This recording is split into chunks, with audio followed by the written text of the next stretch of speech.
Hi, and welcome to the podcast. Hi, it's so wonderful to be on the podcast. Thank you so much, Whitney, for having me.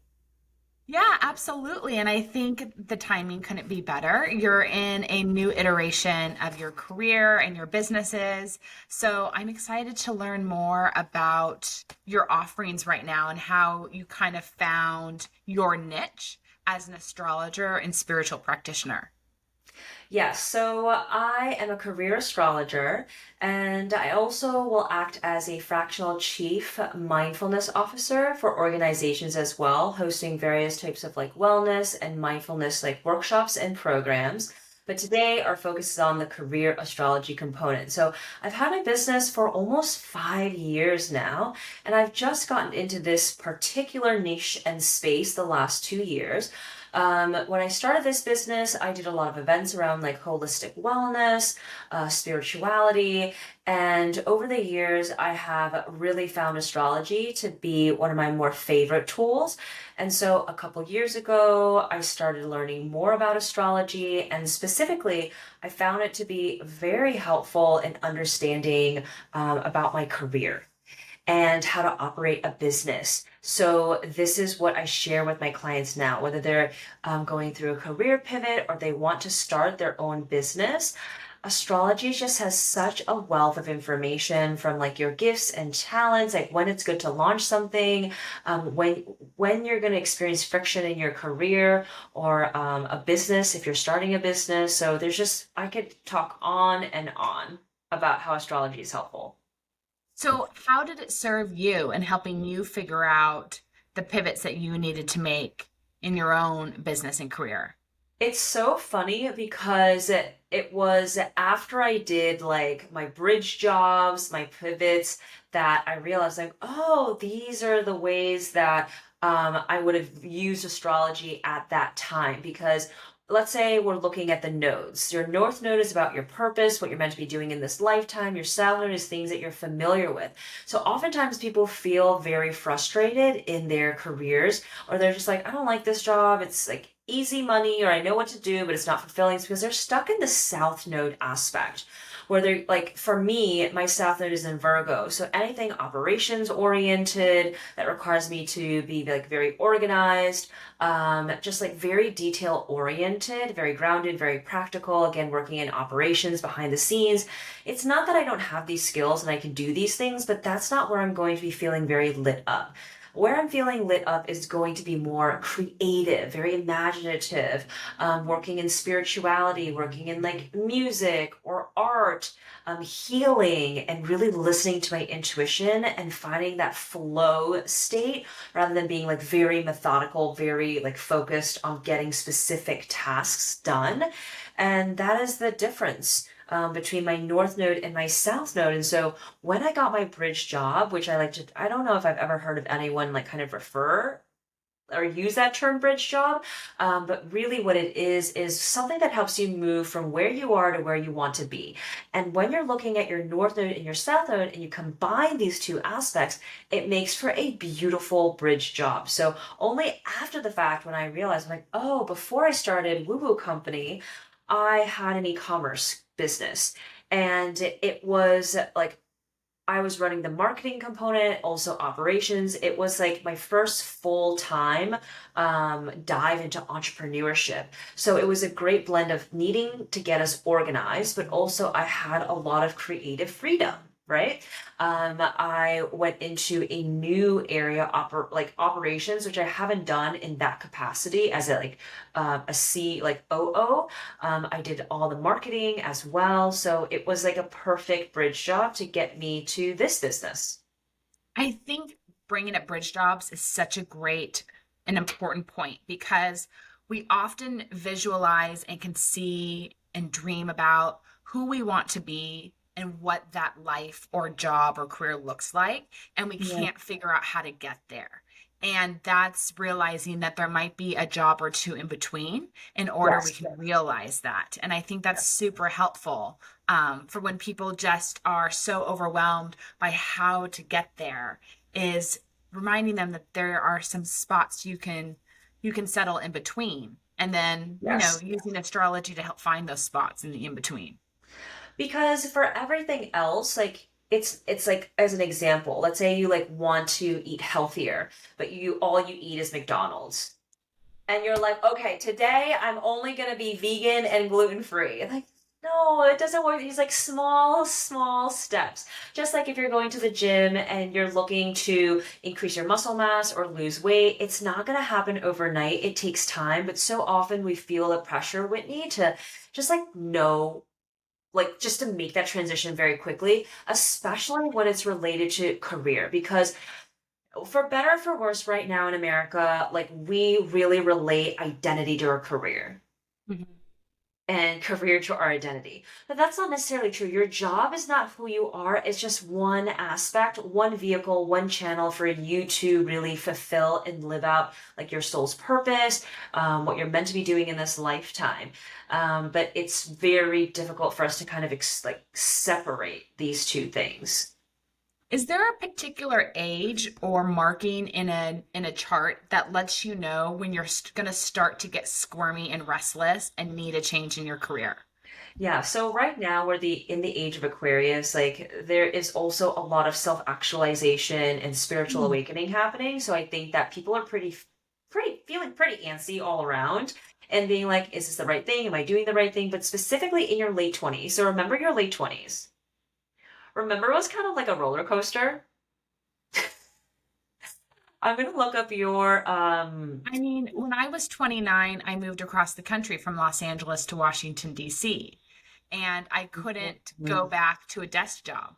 I just took a year and a half off and worked in a completely different field just because the thought of sitting at a desk behind a computer physically made me sick. So I just had to take Yes. a break. And ultimately, I went back to that. But I needed to completely change my environment. I needed to have a fresh start. Um, and yeah, it percolated to the point where I couldn't deny it anymore. And then I had to take action. Yes. So this is called a Saturn return. Your Saturn return is that existential life crisis that happens in your late 20s, which is why so many people quit their jobs. They move. I made a big move. I moved from Shanghai back to the US, like back to the DC area where I'm from. Like sometimes people will like it's a popular time to get married. It's just lots of life changes, but the consistent point is like it's about you and it's about your career and that is the main focus. So for you, your Saturn is in Libra. During this time, you actually learned a lot about balance, about finding that balance between like work and life, but also understanding like how you had some unhealthy relationships in your life as well, in addition to some, let's say, habits that were not really conducive to having like the best types of relationships in your life. And actually, some of those lessons are coming up again for like the next like year and a half or so. You might be like Yeah. feeling, you're like, wait, this kind of feels a little bit similar to what it was like when I was in my late 20s, but it's a lot easier right now. And it's like, you will feel and you already do feel kind of like much more stable. You're not going to be like, I'm moving and everything's going to change again. You're just like, oh, subtle shifts. Yeah, I'm in my Uranus opposition. So it's like it's all over again. And I know what's different this time is I know I've entered it. So I really encourage anyone listening to this episode, get a chart reading, know when your Saturn return is coming, because I think it's a lot easier to experience it when you know that's what it is. Yes, and I didn't really know. And I didn't have that awareness until kind of like maybe like when it was about to end. I was just kind of exploring more astrology, but I had wished like I think also just because of the line of work that I'm in, I had to go through it to get that knowledge to really understand like, oh, this is what's happening. I have to go through it so I can tell people like what's going on. to kind of really experience it, because it also coincided with me repatriating to the US. So I thought it was just like kind of getting used to being in America again after being abroad for so many years. Yes, that is true, but also like perfect storm timing of like, oh, hey, it's also your Saturn return. And so things are going to be extra interesting to you. But yes, getting a reading, like starting therapy, making more time for yourself, like meditating, these are all things that are going to be so helpful um, in being able to understand like what are some of the tough things you're going to be going through. Would absolutely agree. And when I look back on my Saturn return, it is the time where I started meditating and setting more time aside to have a spiritual practice and Yes. creating those morning and evening habits that were focused on me and making me feel good. And I've re-entered that. Just granted, I am in my Uranus opposition, but Yeah. you you just bringing that up has made me realize I've just re-entered that same era of focusing more on meditating, rebuilding up my spiritual practice, finding new self-care habits that make me feel good now, um, and making that a priority. It's really interesting that it's a good time to reflect on your career and figure out where you want to go, but it's a good just time to just reflect on yourself and figure out how you want to make yourself feel better and how you want to go through Well, life. well, that's the thing. People, when they come to me, like obviously they are coming to get more clarity with career, but really the first step every time I do a reading, it is like, hey, let's get to know who you are, right? Like your sun, your moon, your rising. We'll also talk about like how you feel connected to others, how others connect with you. So I believe that when we understand ourselves, we have less questions and less doubt of like, is this the right thing? Should I be doing this? Should I be doing that? Because you have that inner conviction and that inner confidence. It takes a lot of work to get there, and it's like kind of always evolving as well. But when you know yourself, really know yourself, then really like you don't have to go outward for much. Yeah. So what are some of the other questions people often come to you with when they're getting a career astrology reading? There's so many questions. They want to know about like their gifts, their talents, the timing of things, best ways to make money. But oftentimes people just like come in with like an open mind and they're just curious. They just want to hear what I have to say. And so I go over kind of like their personality. I go over like the hard moments, like those like wounds that you always feel in life. Like, so I have a placement like Chiron and Cancer, which kind of always lends itself to feeling like you don't belong. And I always like to talk about that placement because, yes, it's a challenge you always face, but also it's one of your greatest gifts. It allows me to understand how to really be inclusive, how to create community, as well as like understanding that accessing my intuition is a challenge for me for more than one reason. Because Cancer is a water sign, it is very intuitive, and so I have a hard time listening to my inner voice. So I talk to people about the challenges that they face if they're going through their Saturn return or just about to start it. What does that really mean? What does that look like? How they find success in their career, possible job paths moving forward, different skills that they have, like lots of different things. And I had started to kind of codify that and put that into a written report because it's so much easier at times to just kind of read something, especially if you're new to astrology. I have some Yeah. people buying these expanded reports because they're like, oh, this is like a nice like segue into this space. It's not too much commitment, and I don't have to talk to someone because I don't know what that's going to be like. Will they tell me something that I'm scared about? And I'm like, no. Everything I share is always going to be very empowering. People leave excited, obviously a little like nervous because it's something new that they're exploring, but they feel really good. So tell me about the reports. What should people expect to see? How can it support them if they're trying to figure out career shifts Yes. So I and made, themselves? yes, and themselves. So I made yoursaturn.com so that people can understand astrology in a much grounded way. So when you go to yoursaturn.com, you can get a free career astrology report. It has a couple paragraphs that are based like on your birth time, place, and date. There's like a chart of your placements. There's like that like birth chart that's like a wheel.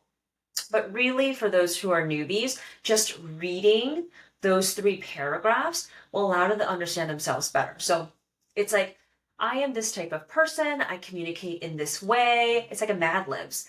When I'm feeling down, this is what I need. I connect with these types of people. It's kind of like, and then we talk about like different challenges you'll face, opportunities for growth, like kind of talents and gifts. And then the last paragraphs around like, hey, these types of jobs like kind of make you feel stuck. And these are jobs that will feel very fulfilling. So That's super powerful. that's what you have in your inbox right now. And the Yeah. expanded report is 15 to 20 pages that really builds upon all those things that I talk about in the free report and then more. It details out like specific jobs and industries, and just more and more and more information. And then it, of course, a written resource you can go back and review. There are like journal prompts in there too. So it's really, really wonderful. And the feedback that I've gotten from the free report to the expanded report has been so great. It's like kind of funny because I've gotten enough feedback that it's kind of the same. And people are always like, it's so spot on. How did you know this? I'm exactly this way, or this, I feel so seen. Like it's just, it's really nice. It's so interesting, isn't it? Well, what I really like that you have done that I haven't seen that other astrologers do is Mhm. the chart properties. So you made it really easy for people to know where their sun is, where their moon, their rising, their Mercury, their Venus, their Mars, their Jupiter. Yeah. And that's something that you can just keep handy. Because I feel like it comes up a lot now in conversations. You need to know where these placements are. Yes, and not every app will have these placements. That's the thing. And you don't even need to look at the chart properties. You don't even need to look at your birth chart. Just look at those paragraphs because I think that's what hangs people up, right? They're like, oh, like there's so much jargon. Like, I don't understand. Like, what does it mean to be a Taurus? What does it mean to be a Gemini? And like, there's planet. Like, it's a lot. It's a lot of information. And so that's why I made this report because, that first page is just a couple paragraphs. And for Okay, me, so for those that are listening that do know about the different sun signs, what's your sun sign? are you asking me? Yeah. Oh. My sun sign is in Leo. Oh, okay, fabulous. I love Leos. I'm in Gemini, and Yes. Gemini and Leos do get along very well. They do, and also my Venus is in Gemini. Oh, and what does, and my Venus is in Gemini, so why do we need to know what house our Venus is in? So there's different things, right? So you want to know the placement of a specific planet. So we're talking about Venus in Gemini, and then we talk about the house. It just is a drill down of more information. Venus is a planet of love, attraction, of money, and values. It's really how you connect with others, how you magnetize, and also like what you feel attracted to in others. And I love Geminis because they have so many ideas. They're voracious in the information they take in. So there's so many opportunities to chat and to talk about. And then when you look at your specific house, this is like a theme of like where you feel like those types of connections, what types of topics you like to talk about as well. So looking at your Venus, it's in the eighth house of like death and transformation and changes and healing and topics that people don't really talk about. But you want to shine a light on these things and share your healings. I mean, you have a business that heals people through food Yes. and through And conversation. then through conversation, because I'm a Gemini and it has to also be through conversation. You got it. And that's how I feel fulfilled is the balance between the two. Yes, you love to chat. All Geminis can non-stop talk, but more so sometimes if they're more quiet because of other placements, it's because they're like really in their heads. Like they're thinking all the time. They have to Yeah. like, it's kind of like, so my boyfriend's a Gemini, and I'm like, the way that he consumes information kind of drives me crazy because he has like, okay, he also has like Aquarius placements as well. So he's like tons of technology everywhere. He has like Interesting. he has like 3 iPads. He has 2 phones. He has multiple, and he'll be listening to something, and then something will be playing on like on an iPad, and then like and he'll be doing work, and I'm like, this is information overload. That's so funny. I've had another astrologer friend of mine has told me before that I have to be really mindful of how much I consume because I can burn myself out because as Geminis, we just love consumption of information. Yes, you have to be very careful about what you're consuming. If it's very easy to get on the consumption train, and then Yeah. you're just like it's just like a deluge of information, and then you don't get that quiet time to yourself to reset your energy. Absolutely. So, since we're talking about career and business, I believe Jupiter is the planet of finances. And where your Jupiter is placed can show where you can make the most money. Is that correct? Jupiter is the planet of expansion. Okay. It's also of luck, and I think it's one of the placements you can view in terms of money as well as Venus too, because Venus, it's funny because like sometimes you can look at your chart, which never changes, and you see new things all the time. And it's always happens to me, like I won't look at my chart for like a while, or I'll just look at the same things. I'm like, oh, I forget what house this is in, like whatever. And then I'll just see something and I'm just like shook. I'm like, oh my God, of course. So these written reports that I've created, it's quite new. It's been 6 months since I've done the free ones and of course the expanded ones. And I'm like, oh, like how I can make money, how I attract people, how I market, how I can sell the best. My Venus placement is in Gemini. It's a lot of writing. It's a lot of speaking. And I Communication. love giving presentations. I love going on podcasts. I love public speaking. I love writing. And I'm like, of course. Yeah, that makes perfect sense. And it's interesting you brought up Venus and Jupiter together. So you can't just make money, you have to have the heart, the love connected to it.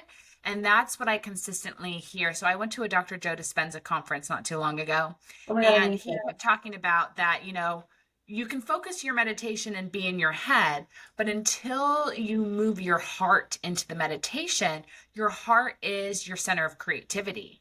And you have to have a heart brain coherence in order Yes. to create that future reality. So, same with business and money. You have to have the connection with the heart, with Venus, in order to have it all come together. Isn't that funny, right? Because Venus represents a lot of different things. I think it's a very complex planet that people kind of just automatically think like this is about love. Yes, it's how we like what we appreciate, how we like love, but really it's so much more. And I always like to talk about like, well, if you're looking to understand like the best ways to sell, the best ways to connect with people, like look at your Venus placement because it is how you engage with others and how others can really engage with you. Interesting. And so you look at the sign that's in the house and then what number the house is in. And those will give you the Yes. tools that you have in order to sell, love, Yes. give in that Yes. way. Yes. So for you, you find like a lot of like authenticity and connection, like when you're talking about healing.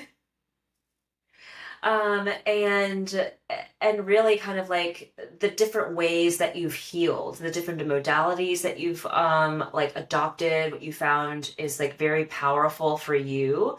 And you're always learning about different like healing methodologies. Like you like can't get enough of it. I can't because it's so, what I find so interesting in this time that we're in, which did not exist 10 years ago or 20 years ago, is there's so many options for people that at this point, it's like ice cream flavors. You can find one that works for you. You can find, one that is works for your budget and your Yeah. lifestyle and what you're willing to give up and change and what you're not willing to give up and change. And so it's trying to get the information out there so nobody suffers. There's no reason to physically, emotionally, spiritually, mentally suffer. There are so many solutions.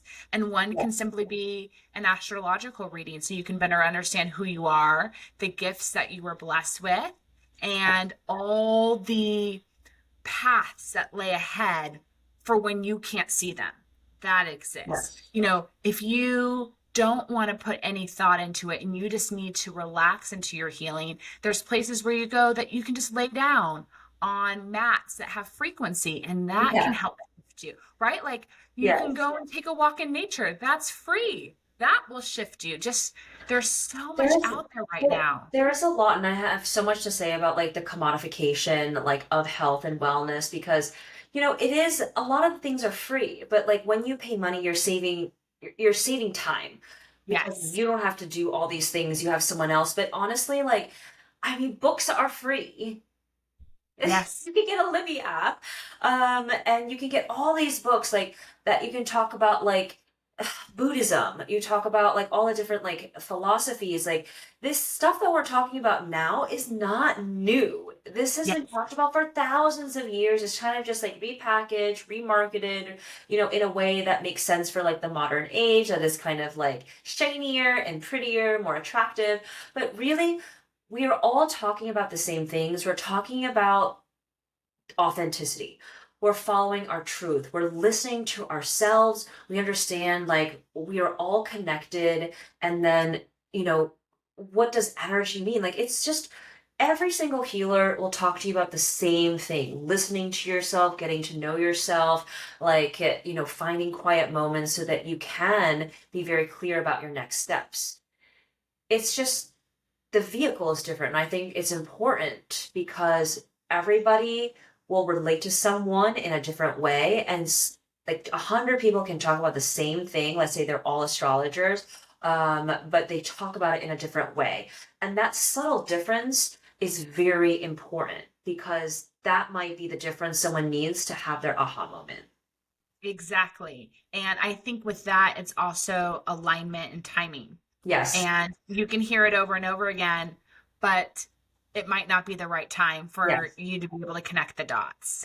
Yes, that happens time and time again, which is why it's so interesting. Like looking at your birth chart, you're just like, oh, I wasn't ready to like understand this because I had to go through all these iterations and trust myself, even when like, because I've like done things before that were writing based, and I'm like, oh well, like this didn't sell, so maybe it's not the right thing. And it's rarely like you're not doing the right thing. It's kind of like a subtle shift you know? So Yeah. that's like what I've really, really learned as well. How did you decide to do the type of astrology that you're doing? Were you ever curious about diving into Chinese astrology or any of Yes. the other astrologies out there? Yes. I am very interested in Chinese astrology because I'm ethnically Chinese, and every year I'll do like a lunar New Year reading. But I just found that in this moment in time, like the Western astrology was more accessible.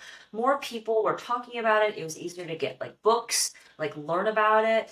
And I honestly think what my intuition is saying, like, this is the way to get in because right Yeah. now people understand astrology in this way. And I think surely for the next, like, probably within the next few years, 3 to 5 years, I might be blending in more Eastern astrology, Chinese astrology, maybe moving completely in this direction. Who knows? But by that point, people will be ready. Yeah. Because, like, these things, like, yes, it's mainstream, but still quite new. Yes. And we need these baby steps. We need these bridge companies, moments, offerings, services, so that people can understand. So, like right now, as an example for you, Whitney, like people understand they want to eat healthy. They want to eat organic. They want to eat home cooked meals, but they don't quite understand the concept of food and vibration and energy. Like who makes it, how you make it, where it comes from, that is powerful. That's why every time your mom, your grandma, like a family member makes food for you, it's so good because they care about you. They love you. They want to nourish you. Versus like when you're eating like at like fast food place, it's like an empty feeling. Absolutely. For years, I was trying to figure out why my mom's steamed broccoli tastes better from my steamed broccoli. I mean, it was that simple. I Yeah. couldn't understand. I'd come home to California, my mom would steam broccoli. It'd be the best broccoli I've ever had. I'd go back to my little apartment in Washington, D.C., I'd steam broccoli, and it tasted awful. Now, granted, there's lots of elements you can think about, the quality of Produce. the broccoli, the water that you're using, all those different little elements. But there is something to it when somebody else is taking a moment to do something for you Yes. and therefore transferring Yeah. their love energy to you. Yes. It changes the way the food tastes, it changes the way Mhm. you feel when you eat it. Yeah. You can't deny it. And the beautiful thing is, for those that want to, there are machines that are out there that can measure the frequencies. Yes. And, granted, they're not going to be in everybody's kitchen, but the information and the studies are out there showing that there's a frequency change Yeah. on the attitude of the people that are preparing food. This is why during the pandemic, I was like, I would want like a burger or I would want like a pizza. And every time I got this food, I was like, this food is awful. And delivery continues to be awful because people are stressed out of their minds right now. Like, there's like some sort of recession happening. There's wars left and right. People are concerned about, like, you and I both live in California. Like, it's expensive to live here. And so people are just like, how are they going to afford rent? How are they going to like buy a home? Like, these are things that are swirling around in addition to like all the things happening in the world. And so this is why a lot of the food that you order doesn't taste good because people are stressed making this food. And you're like, this is why I think like a long time ago in ancient times, like people like they were very, very careful who made the food.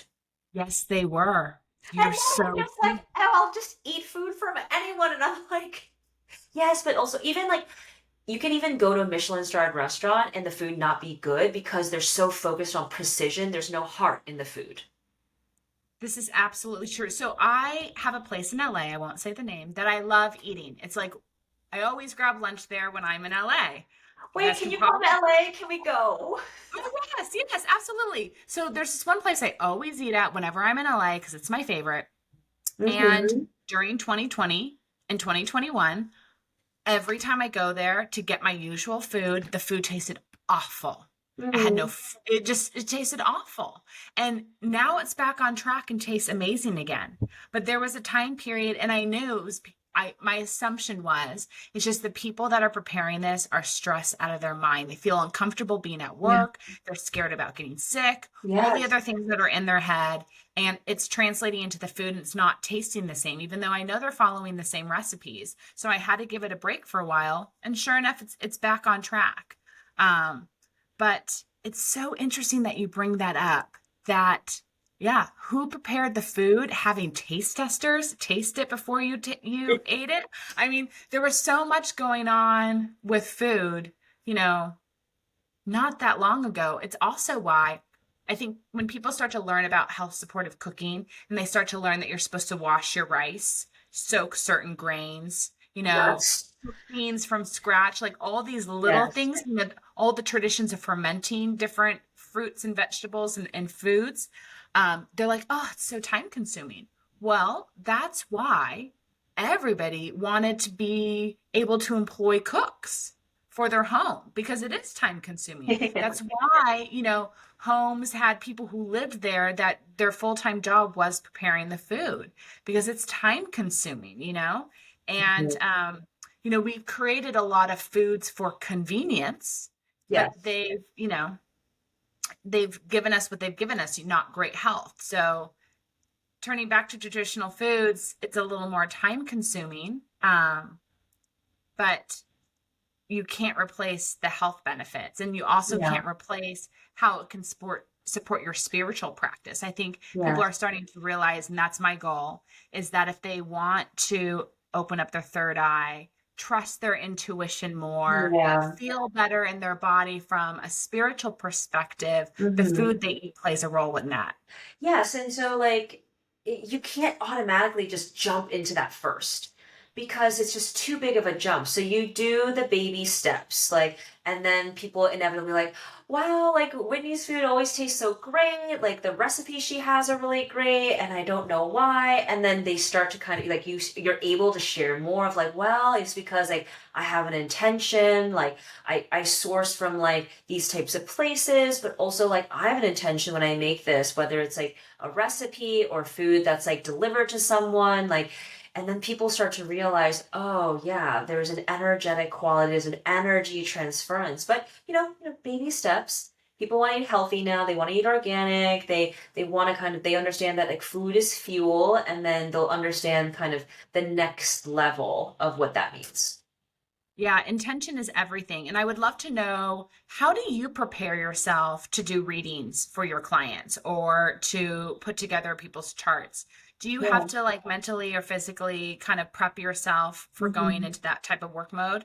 Yeah, so I do a lot of this work every day already because whether I'm like writing reports or doing a reading, like I make sure that I meditate every single day, even if it's just for like a minute. Some days kind of go a little wacky sideways and you only have that minute.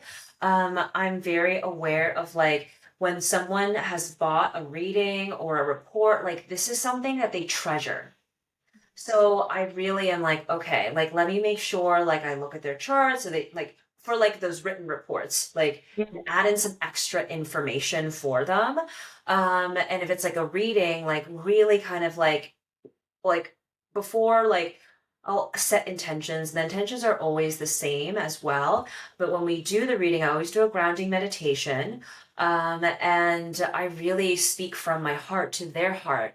And I give them a lot of like supportive affirmations as well because I know that it's very hard for them what they're doing right now. They have a lot of questions. They have a lot. It's and job and career obviously tied with money. Most people need to work to live, to survive, and there's just so much swirling around. So I'm very aware of the investment that they've made and like what they're hoping to get of more clarity, more confidence. And so my intention is always to bring that to them. And of course, I do that grounding meditation at the start so that we're all on the same page. We're coming from different places and spaces so that we kind of really both ground down into that digital space so that we are very present. That's so nice. Are there any books that you recommend to people that are listening that have helped you Mhm. on your spiritual or astrological path? I really, really loved Journey of Souls. Have you read that Mm, book? no. Oh my God, it's amazing. It talks about soul evolution. It talks about the spirit world. Like that really blew my mind. I love Joe Dispenza books. They're really wonderful. The Alchemist is a nice, like, short story about like the spiritual journey.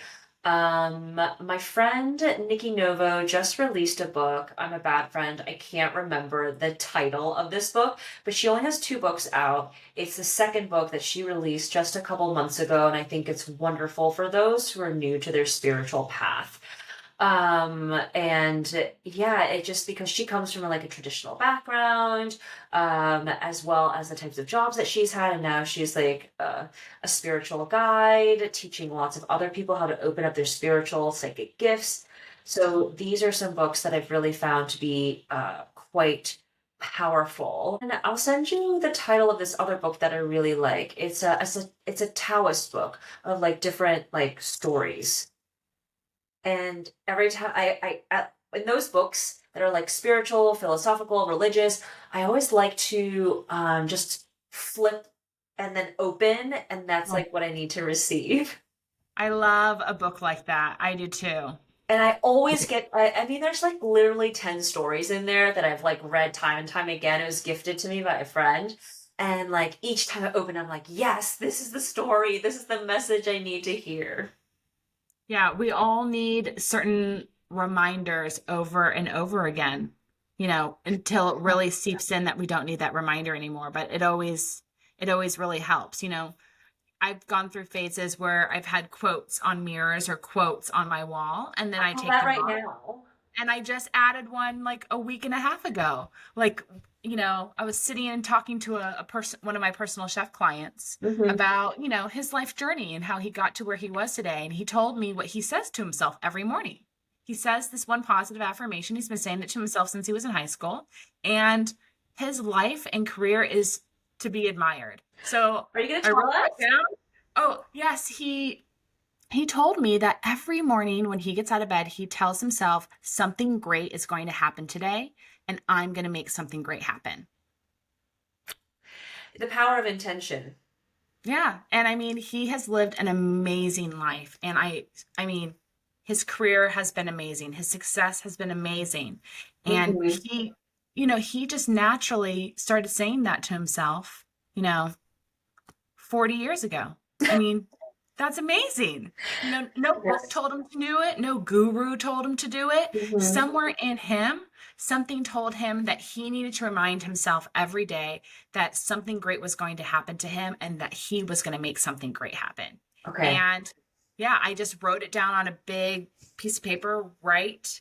It's right on my wall, so I can't not see it when I get out of bed in the morning. Oh. And it's so great because I look now and I see it and I think, I know this is going to happen. And I have another person in my life that knows that that can happen for me every day. That Yes. something great can happen to me today and I can make something great happen. And I think we all need to be reminded sometimes that like something magical can happen to us every single day. I mean, magic and synchronicities, like, they happen every single day. They really do. We just have to shift into that alignment. Yes, absolutely. And believe that it can happen. And Yes. then we'll start to naturally see it. Yes. Is there any place that you are turning to right now, or any place that you like to look Mhm. when you want to learn about new things in kind of the health, wellness, and spiritual space? Right now, I'm trying to think. That's a good question. I'm really focusing on just like embodiment right now. So I'm not looking at new things. I'm like, we still got some things that we need to like really solidify before we move on to like the next chapter. Yeah, Some things that I'm like learning and relearning. So nothing at this moment in time. I think that when you are ready, the right teacher, the right resource will come through. So yeah. if someone is listening to this and they're like, I really need help in X, Y, and Z, or I'm really curious about this or that, just write that intention down in a notebook on a sticky note, and like surely like this will come up because your reticularly activating system like of your mind will like focus on that. Okay, like, oh, like where am I going to look? Maybe I should go to this bookstore, maybe I should talk to this person. Like the mind is a very mysterious thing, we don't do enough studies on it. There's so much that we don't know about, and yeah, when you're ready, it'll come to you. So true. You say you want a yellow dress, and then everywhere you go, you start seeing people in yellow dresses. It's the Yes. funniest thing. So we really need to spend our time in positive ways like that, saying, hey, I really need a teacher or I really need a friend that can be an expert in this field. And until we put it out there, it can't come to us. We have to create the prompt. You have to create an opening, a space for it to come in. So you have to have the invitation. Put out the invitation. Yeah. Put out the sticky notes next to the side of my bed. I got a lot of those. Well, where can people keep learning from you, get their astrology reports from? Tell us all the spaces that we can connect with you. So on Instagram, you can find me at WOOWOOCO. That's Woo Woo Company. The company is shortened. And then if people want to get their free career astrology reports, they can go to yoursaturn.com. And I'm sure they're going to be in the show notes as well, those links. So, Absolutely. yeah. I'll have them there for everyone listening. And can you leave our listeners with one healthy tip they can consider adding into their life? Oh, I tell this to people all the time. Do not look at your phone when you wake up. Do not for the first like 30 minutes, an hour, anytime. But like right when you wake up and right when you Right. go to sleep, give yourself as much buffer time as possible. Yeah, just put it in another room and then it's so Yes. easy. Get yourself an Yes. old school alarm I clock. have one. I do too. It's Yeah. great. It's great. Sometimes it's challenging because I didn't get a digital one. I got like an old school Me looking too. It's one. like, So you can't always get the exact time, No, but the it worked. alarm. The alarm is like, I'm gonna wait. It's gonna be some time within this 15-minute Yeah. span. But it's like that's how we lived when we were like younger. So I'm like, I'm fine with it. I'm fine with it too. I've had it for 3 years now, and it's been great, you I know? love it. I've had it Yeah. for years now, and I'm like, I love this little clock, this $10 clock. And it feels good to also like turn your phone off at 8 o'clock or Yeah, 8:30 or even yes. 9. Like whenever I just turn it off. I leave it in another room, and you can start to feel your nervous system shift immediately because it's like something's changed in the air, even though you Yeah. can't see it. Yeah, it's just like so many notifications flying in, and your body can sense it. Yeah, You really can. absolutely. I believe And it. we all need to have that deep sleep so we Yes. can get those spiritual downloads and, you Yes. know, better connect with the next steps in our life and our career. I agree. I agree. Thank you so much for having me on your Thank you podcast. so much for coming on the show, and I look forward to getting lunch with you in LA. Me too.